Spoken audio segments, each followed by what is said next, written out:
Welcome to InnerGLOW, the podcast that helps you to ditch anxiety, judgment, stress, and self-doubt, and instead embody ease, confidence, flow, abundance, and self-love.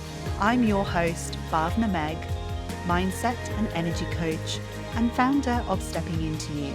I work with individuals just like you on emotional, mental, and energetic levels to help you to fall in love with yourself and glow from the inside out. This is episode 11. Today, we'll look at the practice of gratitude, what it is, and why we should do it. In today's episode, I'll share with you my gratitude practice and some of the science from an experiential perspective of how gratitude can create amazing shifts and expansion in your world. As always, listen all the way to the end, where I'll share a tip to begin a deeply meaningful gratitude practice. Let's begin with the question, what is gratitude? According to a key researcher in the field, Robert A. Emmons, gratitude has two core components. The first is an affirmation of goodness, and then the second is the acknowledgement that the sources of this goodness are outside of ourselves.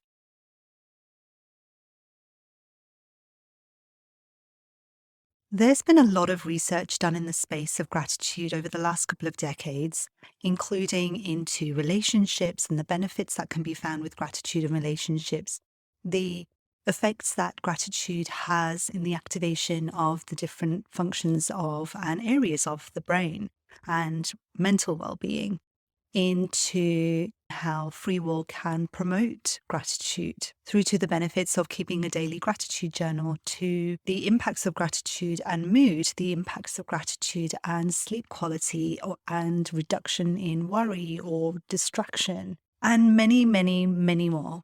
The increasing number of studies around gratitude have been as a result of findings that show the benefits of gratitude on general well-being and very specific areas as well. So, another question with all this in mind, it's a little bit like our meditation question from last week's episode. Why don't more people have a gratitude practice or be in a state of gratitude and appreciation more of the time when it will positively impact their general well-being? Over the years, one of the observations that I've made in terms of why, in relation to gratitude, and perhaps the lack of practice around it, is that so many of us believe that we're content, we're happy, and we have all of the things in our life that we're supposed to have that equal happy and content and things to be grateful for. Now, this is really quite different to the state of appreciation.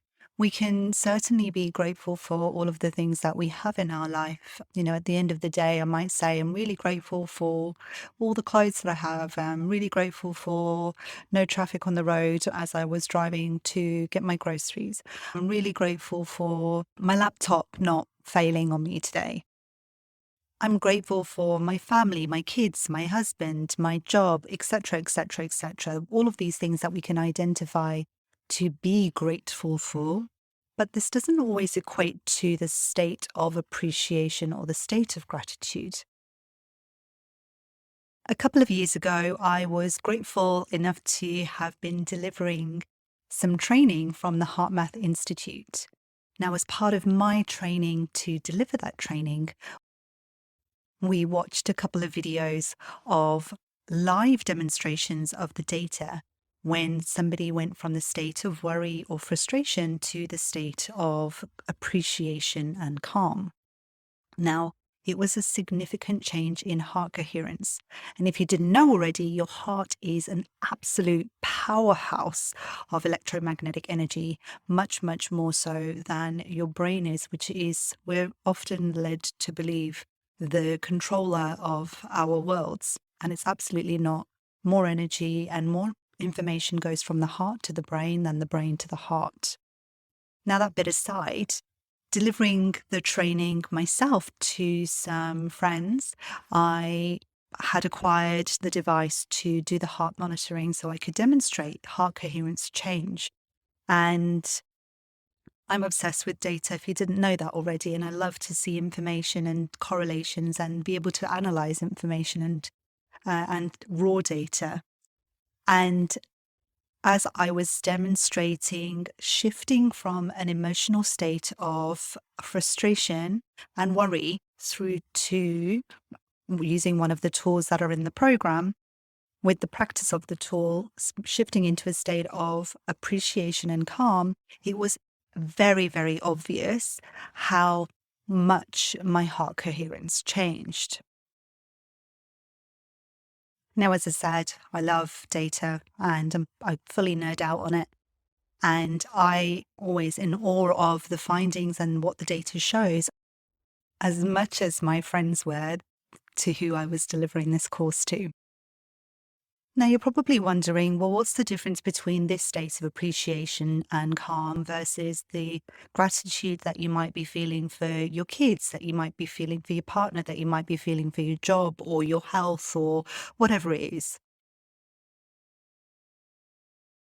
More often than not, we're thinking about what we're grateful for rather than actually feeling a state of appreciation and gratitude. And that's the big difference. When we start to feel the state of gratitude in our hearts and allow that to fill our whole and entire body, that's when we are experiencing a state of gratitude and appreciation versus the I am grateful for, I am grateful for, I am grateful for. Now, both of these elements actually serve a purpose and serve benefit to our creating a grateful state of being on a longer term basis.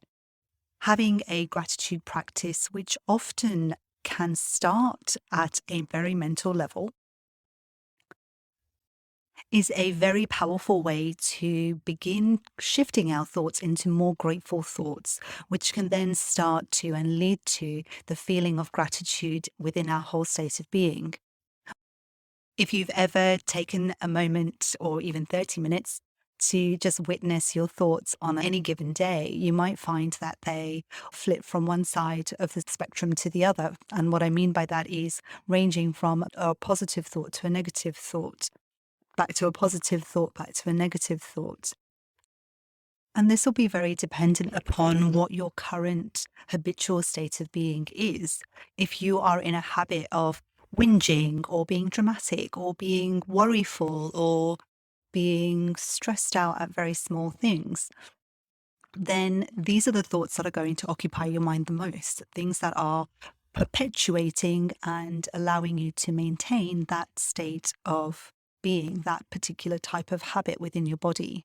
On the other hand, if you have a tendency in your physical body is more in the state of appreciation, of calm, of peacefulness, of bliss, of happy, of gratitude, of love, then your thoughts are more likely to be representative of those kinds of things. Before we continue with the next part of the show, if what I've shared with you today is resonating with you, leave a review. It goes a long way to help share the love with others who are going through the same things and would benefit from the tips and tools to turn on their inner glow. Another way to share the love is by making a donation at patreon.com/stepping into you to share your love with me and with others. So when we start a mental practice of gratitude, we're beginning to create a shift in our state of being, starting with the mind. And eventually, a daily practice will encourage more and more thoughts of gratitude, which will then filter into our emotional state of being and energetic state of being. Alternatively, and even more powerfully, is to start with a heart-based gratitude and appreciation practice. When we do this, we amplify the experience and the movement and shift towards that state of gratitude and appreciation much, much faster. We're training our mind through the use of our heart. And the Heart Math Institute has done so much research around the shifts that this can create from when we experience stress situations and the ability and capacity to come back to a state of balance quickly drastically improves when somebody has been practicing heart-based gratitude and appreciation. So I'm going to share a tip with you now And you can absolutely head over to Heart Math Institute to find out a few more. They've got some programs on there that you can sign up to, as well as free resources available to satiate your curiosity. I've had a gratitude practice for a number of years now, and it's almost daily. And I certainly forgive myself for the days that I don't do my gratitudes in the morning. My practice is every single morning, and I write down 3 things that I am grateful for. In addition to the thing that I'm grateful for, I really feel into why it is that I'm grateful for having that thing in my life. And the feeling into the why is really connecting into and doing that heart-based gratitude practice. For me, it elicits the emotional states that those things or those experiences, those people create for me internally. And that's what I radiate out into my whole body when I'm really feeling into that thing, person, or experience that I'm grateful for. So a really yummy way that you can actually apply this practically is by doing it in a journal, in a book, putting pen to paper and writing down first thing in the morning when you wake up.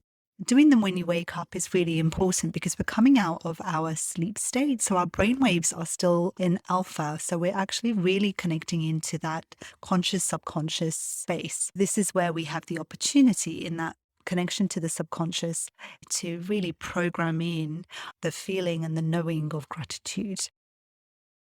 And then there's an opportunity just before bed to really reinforce this gratitude and appreciation state through a self-appreciation practice. My daily practice is a reflective high five of something that happened in that day that I'm proud of, that I'm grateful for, that I appreciate myself for having accomplished and done or been. There's 2 parts of this that bring a lot of benefit. So we're again re-engaging that gratitude and appreciation state of being when our brainwaves are going into alpha. So we're dropping that into the subconscious mind.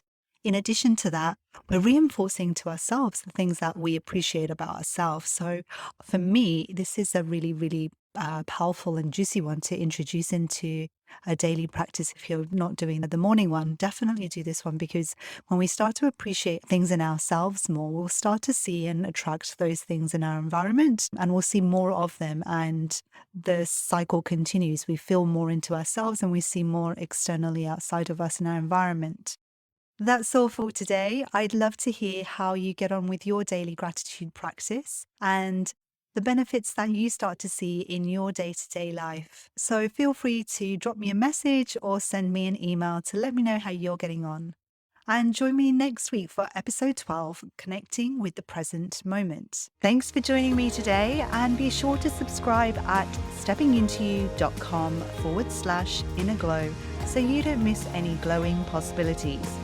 And if you'd love to support InnerGLOW, you can make a donation at patreon.com/InnerGLOW.